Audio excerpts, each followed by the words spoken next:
Alarms tore through the command deck of the flagship Veldrion, as red light flooded every screen. General Cale Draven gripped the edge of his console, staring at a wall of data that made no sense. An entire scouting fleet of 12 warships, the pride of the Coalition's outer patrol, had gone silent in less than 4 minutes. Not damaged, not retreating, simply gone. "Say that again," Cale said, his voice low and sharp. The communications officer, a young Trellian named Voss, swallowed hard before repeating himself. "Sir, the Halcyon wing is not responding. All 12 vessels." Last transmission came in fragmented, then nothing. Cale had commanded warriors across 100 conquered systems. He had watched empires fall and armies scatter before the might of the Coalition, but he had never seen a fleet erased this fast, this quietly, with no declaration of war and no warning shot. "Pull up the last transmission," he ordered. The screen flickered, and a garbled voice broke through static. It was frightened. It was human. That single word sent a chill through the room. Humans. A species barely known outside a handful of intelligence reports, tucked away in a forgotten corner of the galaxy called Sol. No one had taken them seriously. Until now. Cale straightened, his jaw tight. Whatever had happened out there, it was about to become everyone's problem. Word of the disaster spread fast. Within hours, every major warlord, general, and champion across the Coalition had heard the news. The stories multiplied with each retelling. Some claimed the humans had a weapon capable of bending space itself. Others whispered that the fleet had been lured into a trap so clever that no defense could have stopped it. The truth was almost worse than the rumors. Nobody actually knew what had happened, and not knowing was far more terrifying than any confirmed threat. At the heart of the Coalition's power stood the Overlord Council, a chamber of ancient and battle-hardened leaders who had never lost a war in living memory. When they summoned the galaxy's greatest warriors to an emergency session, no one dared refuse the invitation. The council chamber was vast, built from black stone quarried from a dead world, its ceiling open to the stars. Warriors from a dozen species filled the room. There was Doran Kesh, a mountain of a warrior whose victories numbered in the hundreds. There was Alira Van, a strategist so precise that entire wars had ended before the enemy realized they'd already lost. And there was Cale Draven himself, still shaken from the loss of the Halcyon wing, standing near the front with his arms crossed and his mind racing. At the center of the chamber sat Overlord Thane Vorlok, the eldest and most respected of the council. His voice, when he finally spoke, echoed through the hall like distant thunder. 12 ships, gone, not one distress signal completed, not one survivor recovered. He paused, letting the weight of his words settle over the room. "We have called you here because this is no longer a border skirmish. This is a warning." A murmur rippled through the gathered warriors. Doran Kesh stepped forward first, his deep voice booming with confidence. "Then let us answer it," he said. "Send me and my legion. Whatever destroyed those ships, we will crush it before it understands what has happened." Several warriors nodded in agreement, their pride bristling at the idea of an unproven species causing such devastation. But Thane Vorlok raised a hand, silencing the chamber. "Before anyone volunteers," he said, "you should see what little evidence we recovered." The lights dimmed, and a hologram flickered to life above the center of the room. It showed fragments of sensor data pulled from the wreckage, strange energy signatures that didn't match any known weapon system, flashes of light that appeared and vanished in less than a second, and finally, a single grainy image. A human face, calm and focused, illuminated by the glow of a control panel, moments before the feed cut to static. The image lingered in the air, and something about it silenced the room more effectively than any warning could have. The human wasn't shouting, wasn't panicking, just working, calmly, in the middle of what should have been a hopeless situation. "Our analysts believe," Thane Vorlok continued, "that the humans did not defeat our fleet through superior weapons alone. They defeated it through adaptation. Real-time strategy, unpredictable movement, and a willingness to take risks no trained soldier in this coalition would ever consider." Cale felt a strange unease settle in his chest. He had faced fierce opponents before, warriors who fought with skill and honor, enemies who fought with brutal strength. But an enemy who thought differently, who broke every rule of engagement without hesitation, was a different kind of danger altogether. Doran Kesh, still unconvinced, spoke again. Then we adapt faster. We have faced clever enemies before. Have you faced an enemy? Alira Van said quietly, stepping forward for the first time. That improves with every encounter. Every report we've gathered on this species, however small, points to the same pattern. They do not need centuries to master new technology. They learn in days, sometimes hours. The room fell into a heavier silence. Alira was not known for exaggeration. If she was concerned, then concern was warranted. Thane Vorlok allowed the tension to build before speaking again. We are not here to decide whether to retaliate. We are here to decide whether anyone in this room believes they can survive direct engagement with this species long enough to gather real intelligence. The question hung in the air like a blade. One by one, voices began to speak, and the tone shifted from bravado to hesitation. A veteran commander named Rhine Talos, whose scars told stories of 1,000 battles, was the first to voice real doubt. I lost half my company on Threxa Minor, he said. We faced an enemy with superior firepower, and still won, because we understood their patterns. I don't understand this pattern, and I do not send warriors into battles I cannot predict. Another voice joined him, then another. Even Doran Kesh, who moments earlier had demanded to lead the charge, grew quiet as more details emerged.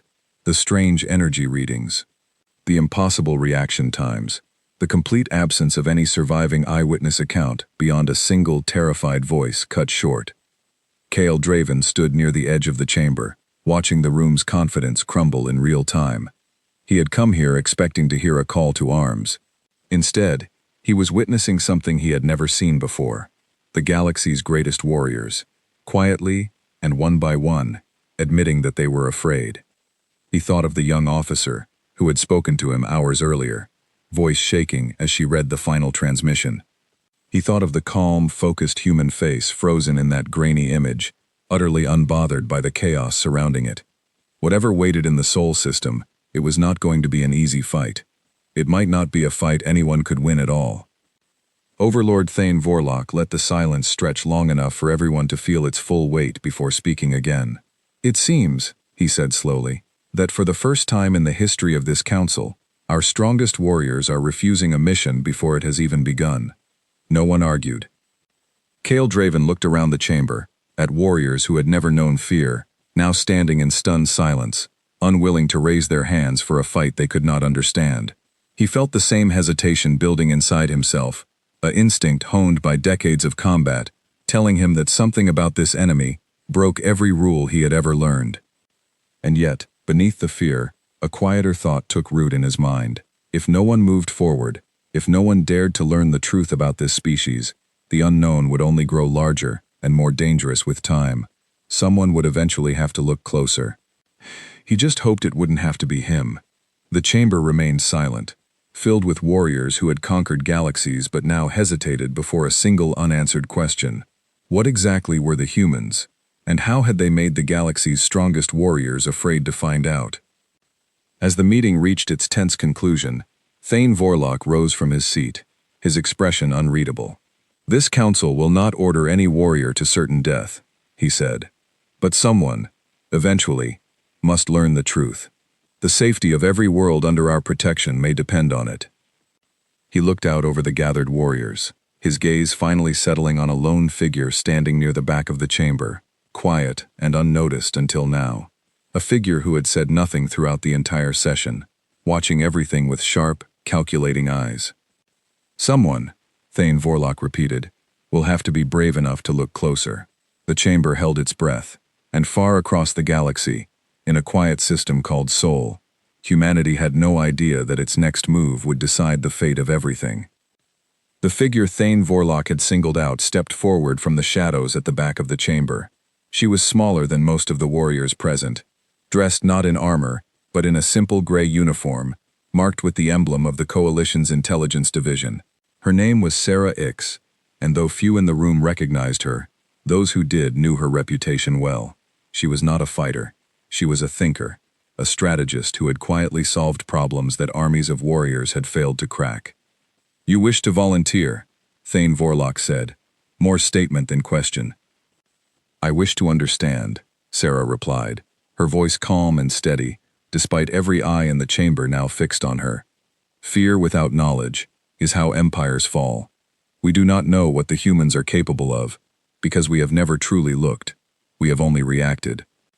Doran Kesh let out a short, disbelieving laugh. "You want to fly into the system that just destroyed 12 warships, alone?" "Not to fight," Sarah said. "To watch, to listen, to learn their patterns before we commit warriors to a battle none of us understand." The chamber murmured with a mixture of doubt and reluctant respect. Kale Draven studied her closely. There was no arrogance in her voice, no false bravado, just quiet conviction, the kind that came from someone who had thought through every possible outcome and accepted the risk anyway. "A single scout vessel would draw less attention," Sarah continued. "No weapons fired, no aggressive posture. If the humans respond the way our fleet reports suggest, defending themselves fiercely against any threat, then a quiet observer poses no danger to them. I do not intend to be seen at all." Thane Vorlok considered her words carefully. The council had never before found itself in a position where its greatest warriors refused to fight. Yet here was someone offering an alternative that required no direct confrontation at all, only patience and careful observation. "This council does not usually authorize solo missions of this nature," Thane Vorlok said, "but given the unusual circumstances and the unwillingness of our commanders to proceed with force, I am inclined to allow it, on one condition." "Name it," Sarah said. "You do not approach known human vessels. You do not attempt contact. You gather information from a safe distance and return immediately, if detected. Am I understood?" "Perfectly," Sarah said. Kale stepped forward before the council could adjourn the session. "Overlord, with respect, sending one person alone into an unknown system, especially one that just destroyed an entire fleet, seems like exactly the kind of decision that led to the disaster we're discussing." "I appreciate the concern, General Draven," Sarah said, turning to face him directly for the first time. "But consider this.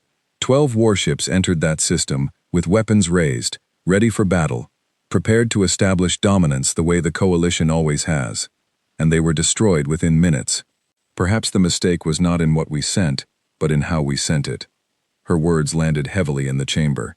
Kale had no response, because she was right. Every instinct in the room, every warrior present, had assumed that strength and firepower were the answer to an unknown threat. Sarah was suggesting something entirely different, that understanding, not force, might be the only path forward. Thane Vorlok nodded slowly. "The Council authorizes this mission. Sarah Ix will depart within the day for the outer edge of the Sol system. She will observe only. No engagement of any kind." As the session ended and warriors began filing out of the chamber, still shaken by the events of the day, Kale found himself lingering near the exit, watching Sarah gather the datapads containing everything the Coalition knew about the human species. It wasn't much. Fragmented sensor logs, a handful of intercepted communications no one had fully translated, and now, the wreckage of an entire fleet. "You don't have to do this alone," Kale said, approaching her. Sarah looked up, mildly surprised. "I was under the impression the galaxy's strongest warriors had already declined the mission." "They declined a war," Kale said. "This isn't a war, not yet, and something about what happened out there doesn't sit right with me. I'd rather see it with my own eyes than hear about it secondhand."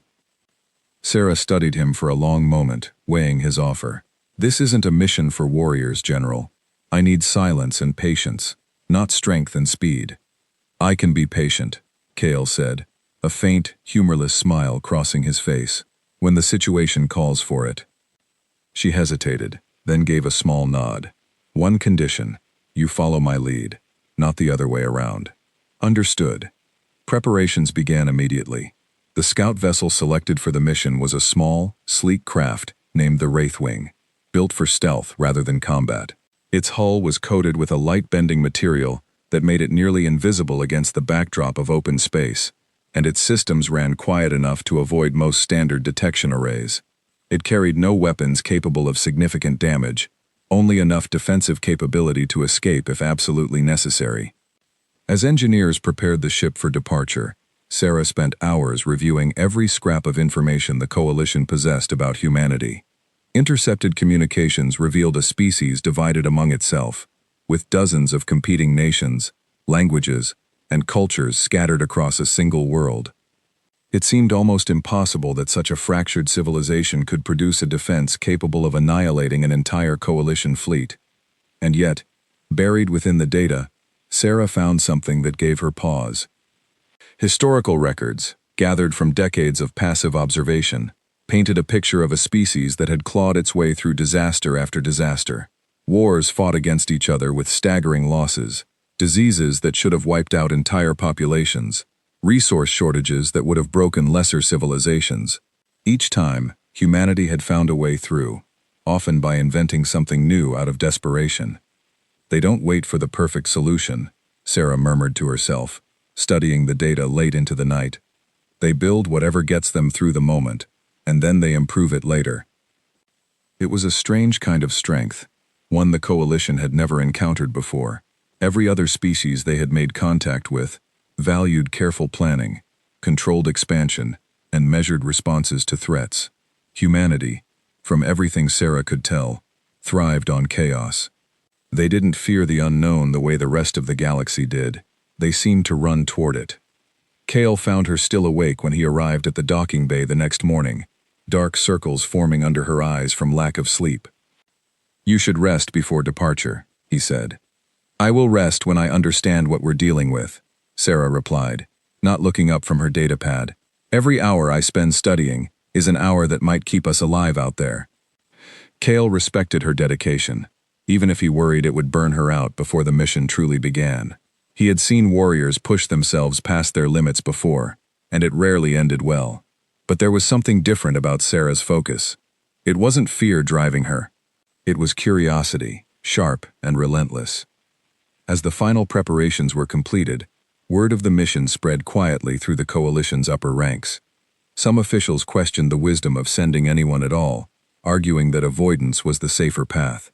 Others believed the mission was long overdue, insisting that understanding an enemy was always preferable to blind fear.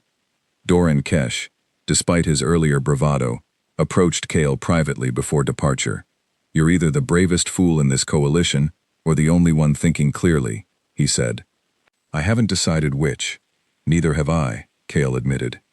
"If you find out what really happened to that fleet," Doran said, his usual confidence tempered by something closer to respect, "come back and tell the rest of us. We'll need to know, one way or another." Kale nodded, and Doran clasped his shoulder briefly before turning away, leaving Kale alone with his thoughts. He looked out at the Wraithwing, small and unassuming against the vast docking bay, and felt the weight of what they were about to attempt settle over him. They weren't flying into battle.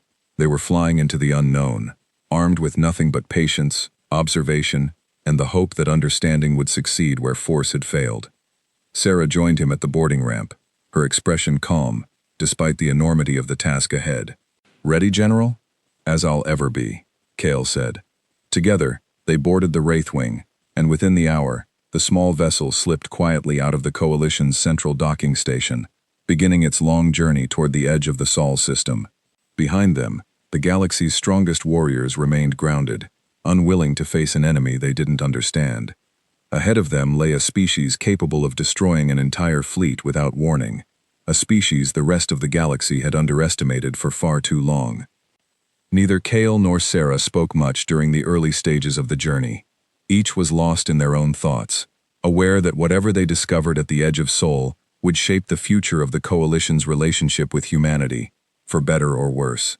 The ship's quiet hum filled the silence between them, a small, steady heartbeat carrying them steadily toward a world that had already proven itself far more dangerous than anyone had imagined.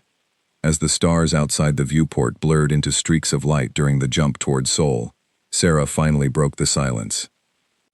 "Whatever we find out there," she said quietly, "I don't think the galaxy will ever look at humanity the same way again." Kale said nothing, but deep down, he suspected she was right.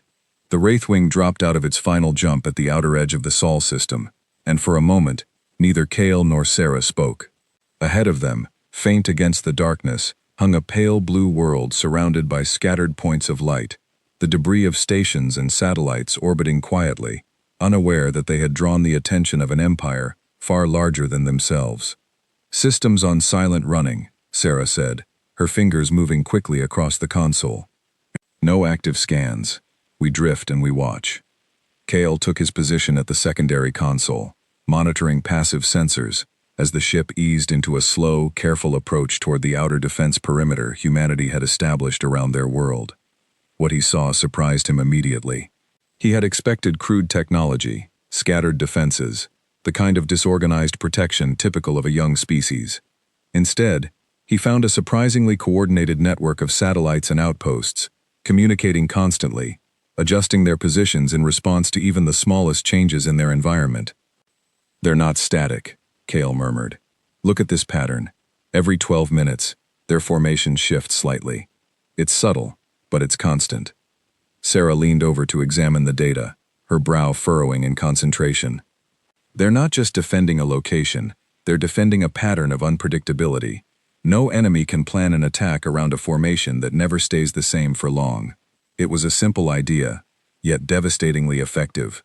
The Coalition's Halcyon wing had likely approached with a standard tactical assessment, expecting a fixed defensive line they could analyze and exploit.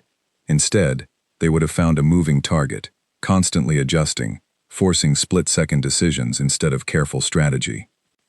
As the Wraithwing drifted closer, careful to remain outside the range of any known detection systems, Sarah began intercepting fragments of human communication. Most of it was encrypted, indecipherable without proper translation protocols the Coalition simply didn't possess. But occasionally, brief bursts of clear audio slipped through, voices speaking quickly, calmly, coordinating actions with a level of trust and efficiency that caught both Kale and Sarah off guard. "They're not panicking," Kale observed, listening to one such exchange. "Whatever they're doing, they sound like they've done it 100 times before." "Maybe they have," Sarah said quietly. "Every historical record we've gathered suggests a species that trains constantly for worst-case scenarios. They don't seem to distinguish between drills and real threats. They treat every situation as if it could become dangerous, and prepare accordingly." Hours passed, as the two continued their careful observation, mapping patrol routes, noting communication frequencies, and building a picture of a civilization far more organized and disciplined than the Coalition had assumed. Yet beneath the surface of that organization, something else became clear. Humanity wasn't operating as a single unified force. Sarah's intercepted data revealed multiple distinct groups, seemingly representing different nations, working together but maintaining separate command structures. "This doesn't make sense," Kale said, studying the pattern. "A divided species should be weaker, not stronger. Competing command structures usually mean conflicting strategies, wasted resources, confusion in critical moments." "Unless," Sarah said slowly, piecing the idea together as she spoke, "their division is exactly what makes them adaptable. If one group's approach fails, the encounter with our fleet may have triggered multiple independent responses, each one testing a different strategy simultaneously. Our warriors weren't fighting a single unified defense. They were fighting several different defenses at once, each one learning from the others in real time." The implications sank in slowly, and Kale felt a chill settle over him despite the climate-controlled comfort of the ship. If Sarah was right, the Coalition hadn't just underestimated a single defensive strategy. They had underestimated an entire species capable of running countless strategies in parallel, discarding what failed and reinforcing what worked, all within the span of a single encounter. Their observation continued for another full day, the Wraithwing drifting silently at the edge of detection range, gathering more information than the Coalition had managed to collect in years of distant surveillance. Sarah worked tirelessly, cross-referencing patterns, building models, searching for any weakness that might explain how such a young species had developed such formidable defenses. It was during the ship's third day of observation that everything changed. A small vessel, far smaller than anything the Coalition had encountered before, broke away from one of the orbital stations and began moving on a trajectory that would carry it directly past the Wraithwing's position. Sarah froze, her eyes fixed on the sensor display. "That's not a patrol pattern," she said. her voice tight with sudden tension. "That's a direct approach." "They can't have detected us," Kale said, though his own confidence wavered as he watched the vessel's course adjust slightly, correcting itself, as if reacting to something. "Our systems are running silent. There's no way." "They don't need conventional detection," Sarah interrupted, quickly pulling up additional sensor data. "Look at their energy signature. They're not scanning for us with radar or standard sensors. They're reading gravitational disturbances. Our mass alone is enough to reveal our position if they know what to look for." Kale's hands moved instinctively toward the ship's controls, ready to break away and retreat to a safer distance. "Do we run?" Sarah hesitated, weighing the risk. Retreating now would mean losing the chance to observe direct human behavior at close range, potentially the most valuable information they could gather. But staying risked, a confrontation neither of them was prepared for, especially given what had happened to the Halcyon wing under far less suspicious circumstances. "Hold position," she said finally. "If they wanted to attack, they wouldn't send a single small craft. This looks like reconnaissance, not aggression. Let's see what they do." The tension in the cockpit grew thick as the human vessel continued its approach, gradually closing the distance. Kale kept his hand hovering near the controls, ready to act at the first sign of hostility, while Sarah adjusted the Wraithwing's passive sensors to capture as much detail as possible about the approaching craft. As it drew closer, details became clearer. The vessel was small, clearly built for speed and maneuverability, rather than combat, its hull marked with symbols neither of them recognized. Through a narrow-band transmission, faint but decipherable, a human voice broke through, calm and steady, despite the unusual circumstances. "Unknown vessel. This is Commander Ethan Cole of the Observation Post Meridian. We have detected an anomaly consistent with your gravitational signature. Please respond if you are capable of communication." Sarah and Kale exchanged a stunned glance. The humans hadn't opened fire. They hadn't sounded an alarm or scrambled a larger defensive force. Instead, they had sent a single small ship and attempted direct communication, calm and professional, as if reaching out to a potential ally rather than an unknown threat. "They're trying to talk to us," Kale said, disbelief coloring his voice. "After what happened to our fleet," Sarah said quietly, "that's either remarkably brave or remarkably foolish." "Or," Kale said slowly, an idea forming in his mind, "it's exactly the kind of calculated risk their historical patterns suggest. They're testing our intentions before deciding on a response, the same way they tested our fleet before overwhelming it." Sarah considered the situation carefully. Every instinct told her to retreat immediately, to avoid any direct engagement that might jeopardize the mission. But an opportunity like this, a chance for actual communication with a species the Coalition barely understood, might never present itself again. "I'm going to respond," she said finally. Kale's eyes widened. "Sarah, the Council's orders were clear. No contact." "The Council's orders were based on a complete lack of understanding," Sarah replied, already adjusting the communication array. "If I can establish even the smallest line of dialogue, we might learn more in the next few minutes than we have in the past 3 days combined."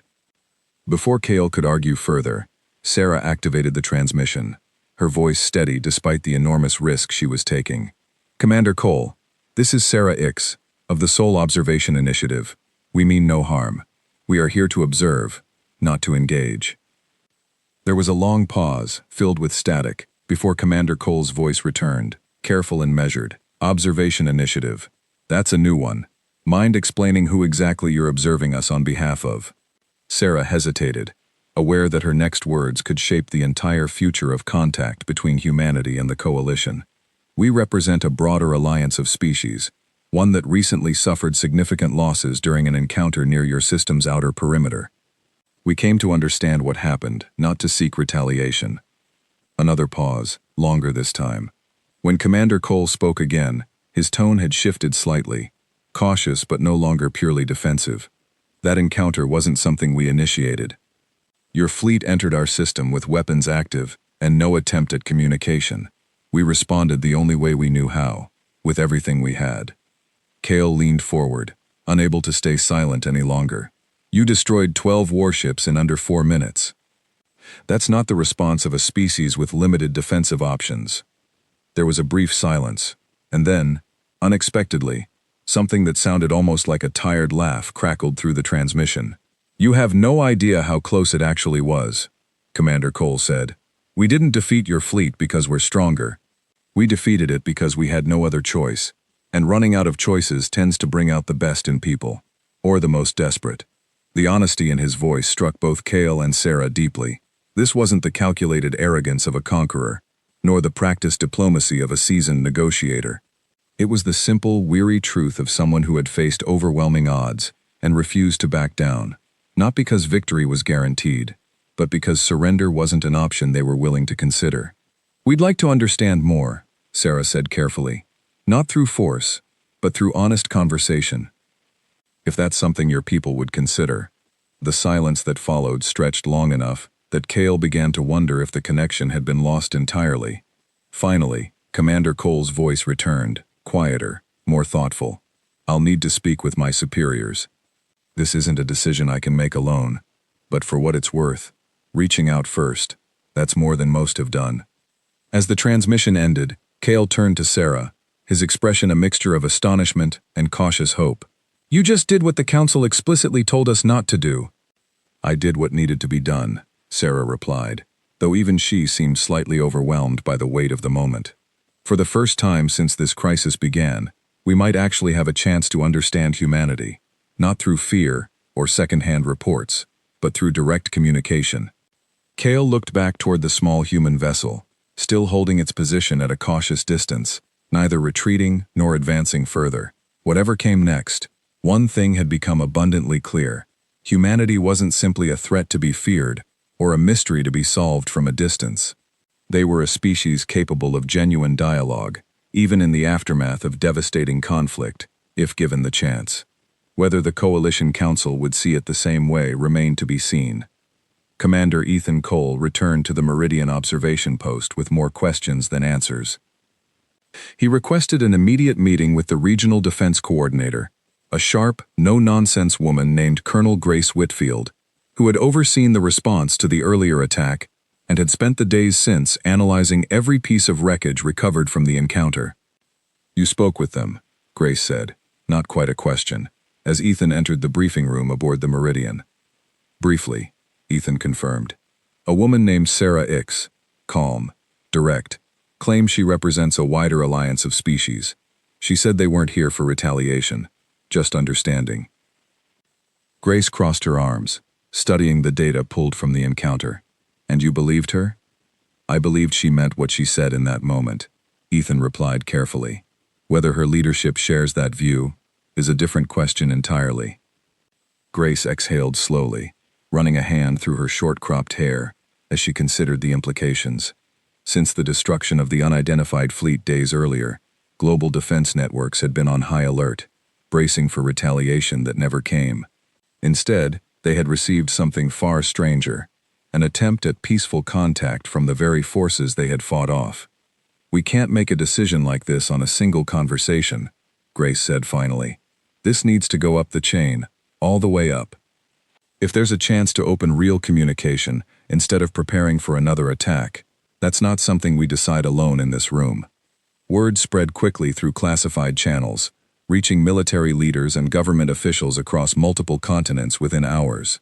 The destruction of an unknown fleet had already shaken global confidence, forcing nations that rarely cooperated to share information and coordinate defenses in ways they never had before. Now, faced with the possibility of actual contact, that fragile cooperation would be tested even further. Within the coalition, the situation unfolded with equally significant consequences. When Sarah's report reached the Overlord Council, it triggered immediate controversy. Some members praised her initiative, recognizing the value of direct communication over blind aggression.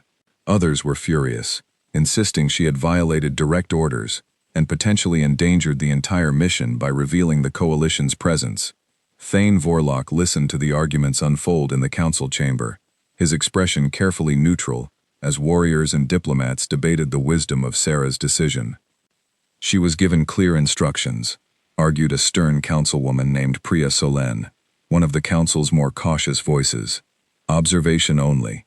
Instead, she initiated contact with a species capable of destroying an entire fleet in minutes. This could have ended in disaster. But it didn't, Thane Vorlok said calmly.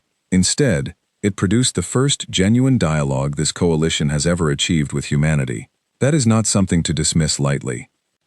Kale, present in the chamber alongside Sarah to deliver their full report, stepped forward before the debate could escalate further. With respect, Councilwoman, the alternative was continued blind conflict based on assumptions and fear. Sarah's decision, however unconventional, gave us something we desperately needed: real information, delivered directly from the source. Sarah added, her voice steady despite the weight of the room's scrutiny. Humanity isn't an unstoppable force driven by conquest. They're a species that responded to what they perceived as an unprovoked attack with everything they had. If we approach them with genuine intent to understand rather than dominate, there is a real possibility of avoiding further conflict entirely. The chamber fell into contemplative silence. For warriors who had built their reputations on strength and decisive victory, the idea of resolving a conflict through careful diplomacy, rather than force, was almost foreign. Yet the alternative, another disastrous engagement resulting in catastrophic losses, was clearly unacceptable to everyone present. Doran Kesh, who had remained quiet throughout much of the debate, finally spoke. I still believe we could defeat them, given enough resources and preparation. But I also recognize the cost of that victory would be devastating, for both sides. If there's a path that avoids that cost entirely, I say we take it. His words carried significant weight among the assembled warriors, many of whom respected his battlefield experience deeply. Slowly, the tone of the chamber began to shift from outright rejection of Sarah's actions toward cautious consideration of what her unauthorized contact might make possible. Thane Vorlok rose from his seat, addressing the chamber with renewed authority. This council has faced difficult decisions before, but never one quite like this. We stand at a crossroads. We can continue down a path of assumption and potential conflict, or we can pursue the opportunity Sarah Ix has opened for us, however unconventional its origins. He paused, letting his gaze sweep across the room before continuing. I propose we authorize a formal diplomatic approach. Sarah Ix will lead the initiative, given her demonstrated understanding of the situation. General Draven will accompany her, providing security and tactical insight should circumstances require it. The proposal drew mixed reactions, but ultimately, after further debate, the council reached a decision. The mission would continue, no longer as covert observation, but as an authorized attempt at establishing formal contact with humanity.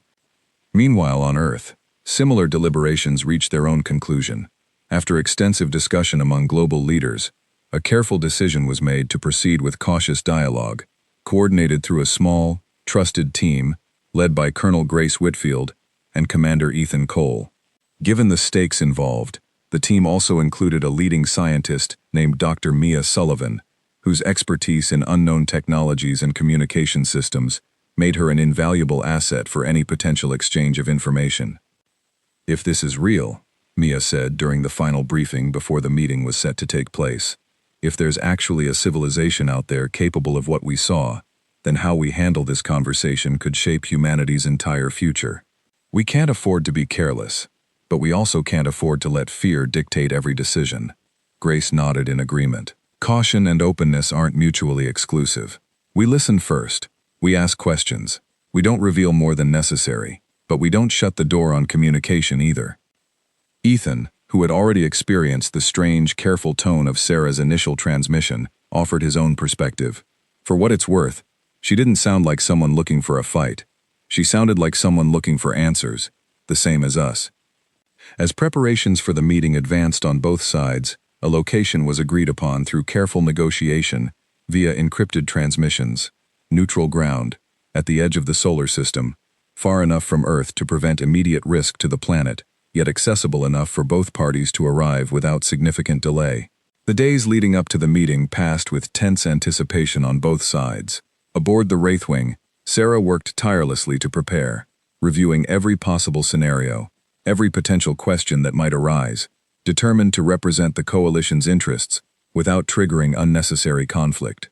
Kale, meanwhile, focused on security considerations, ensuring their small vessel remained protected without appearing threatening, understanding all too well how easily misinterpreted actions could escalate the situation. On Earth, Grace, Ethan, and Mia underwent similar preparations, coordinating with military and scientific advisors to anticipate every possible outcome. Despite the uncertainty surrounding the meeting, an unusual sense of cautious optimism began to spread through those directly involved. Perhaps, against overwhelming odds, this unprecedented first contact between two vastly different civilizations might avoid the devastating conflict everyone had feared since the destruction of the Halcyon Wing. As the appointed time approached, both delegations began their final approach toward the agreed meeting point, each side carrying with them not just the weight of their own civilization's expectations, but the fragile hope that understanding, rather than conflict, might define this extraordinary moment in history. Kale watched the coordinates count down on the Wraithwing's navigation display, glancing briefly at Sarah, whose calm exterior couldn't fully mask the tension evident in her tightly clasped hands.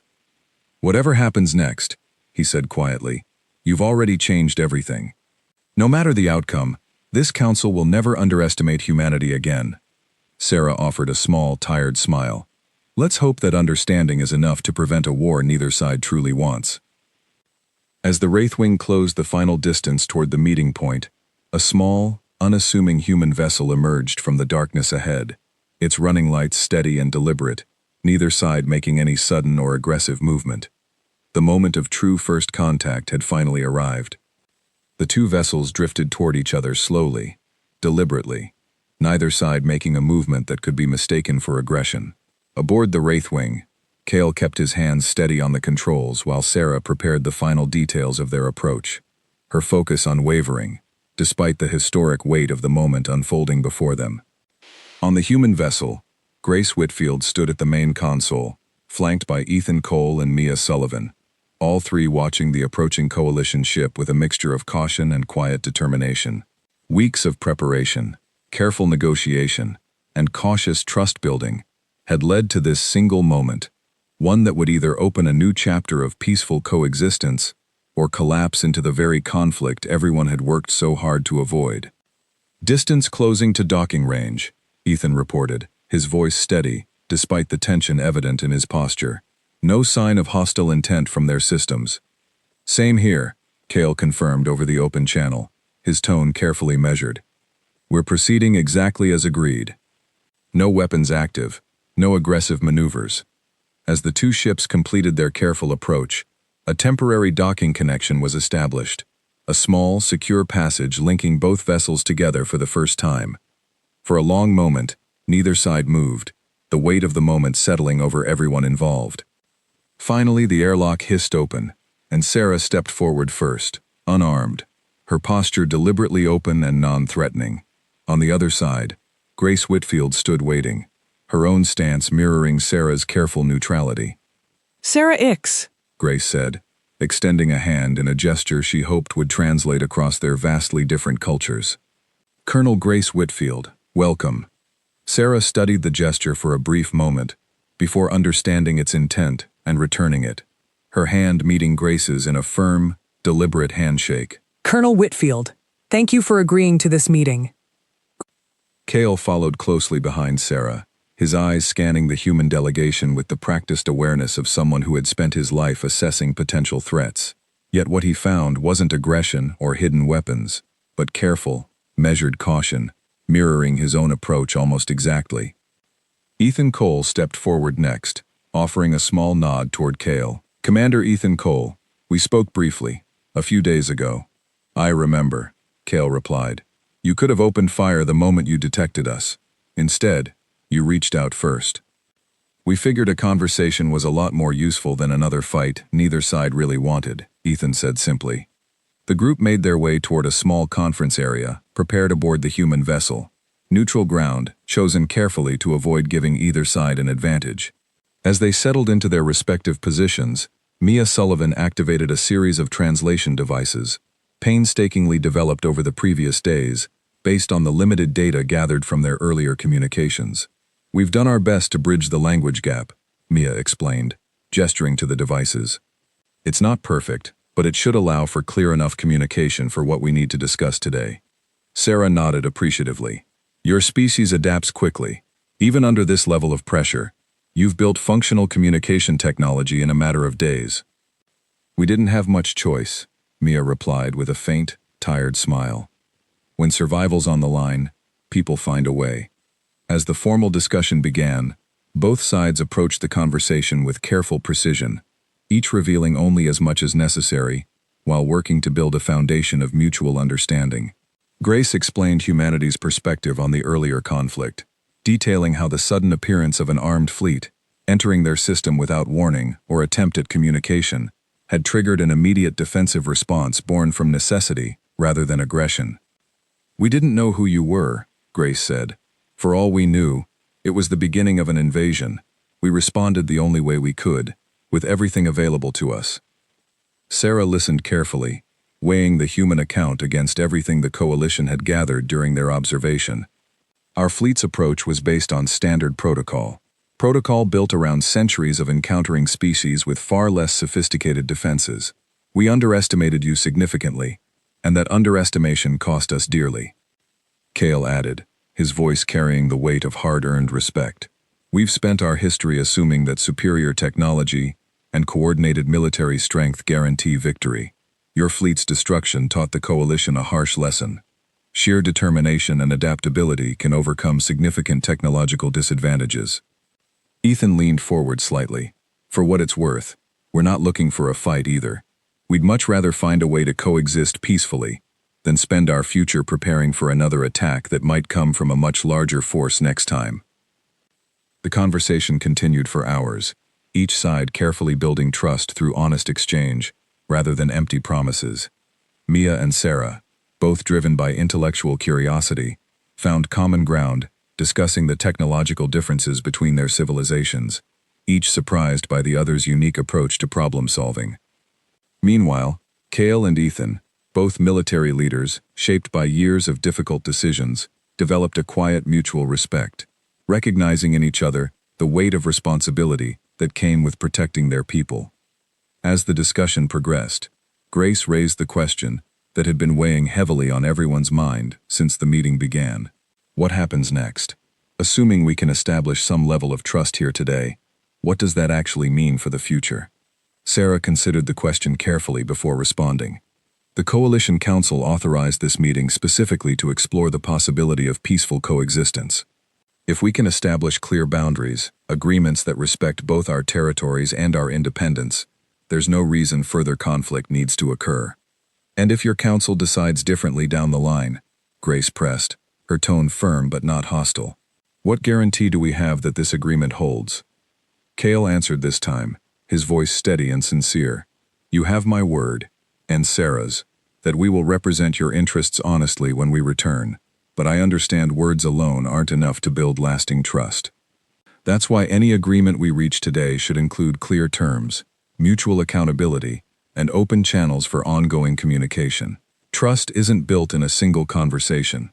It's built through consistent, honest actions over time. Grace exchanged a brief glance with Ethan and Mia, silently gauging their thoughts before nodding slowly. That's a fair position. We're willing to move forward on those terms, provided your council upholds the same standard. Over the following hours, both delegations worked carefully to draft the foundation of a formal agreement, outlining clear boundaries, communication protocols, and mutual commitments to avoid future conflict. It wasn't a perfect solution, nor did it erase the tension and uncertainty that still lingered beneath the surface of the negotiations. But it represented something neither side had believed possible just days earlier, a genuine path toward peaceful coexistence between two civilizations that had begun their relationship in devastating conflict. As the meeting drew to a close, Sarah and Grace stood together, reviewing the final details of their agreement one last time before formally concluding the discussion. This is only the beginning, Sarah said. Convincing the full council to honor this agreement won't be simple. There are still many who believe strength through conquest is the only path forward. Same on our end, Grace admitted. Not everyone back home is going to trust this easily, especially after what happened. But I'd rather spend my time building trust than preparing for a war none of us can truly win. Kale, standing nearby, added quietly, "For warriors who spent their entire careers believing victory only comes through strength, today proved something far more valuable. Sometimes the greatest victory is avoiding a war altogether." As the two delegations prepared to depart, returning to their respective vessels, an unspoken understanding passed between them, a fragile but genuine hope that despite everything that had happened, humanity and the coalition might yet find a way to build a future together, rather than face each other across a battlefield neither side truly wanted. The Wraithwing pulled away from the human vessel slowly, beginning its long journey back toward Coalition space. Inside, Sarah reviewed the terms of their agreement one final time, aware of the immense challenge still ahead in convincing the Council to honor it fully. "Do you think it will hold?" Kale asked quietly, watching the pale blue world grow smaller behind them. Sarah considered the question carefully before answering. "I think humanity has already proven something the entire galaxy underestimated. They don't back down from impossible odds, and they don't give up easily on solutions that protect what matters most to them. If that same determination extends to maintaining peace, then yes, I believe it will hold." Kale nodded slowly, a small, genuine smile crossing his face for the first time since the crisis began. Then perhaps the galaxy's strongest warriors didn't refuse this mission out of fear after all. Perhaps we simply recognized, deep down, that some battles are better won through understanding than through strength. As the Wraithwing disappeared into the depths of space, carrying with it the fragile beginnings of an unprecedented peace, humanity remained behind, quietly bracing for whatever challenges still lay ahead, yet carrying with them a newfound sense of hope. For the first time since the encounter began, the future felt less like an inevitable conflict and more like an open question, one that both civilizations now had the chance to answer together. And across the galaxy, whispers began to spread among the Coalition's warriors and leaders alike, stories of a small, fractured species that had faced impossible odds and refused to be conquered, not through overwhelming strength, but through sheer will, adaptability, and an unbreakable refusal to give up. A reputation that would follow humanity across the stars for generations to come, forever changing the way the galaxy viewed the pale blue world at the edge of known space.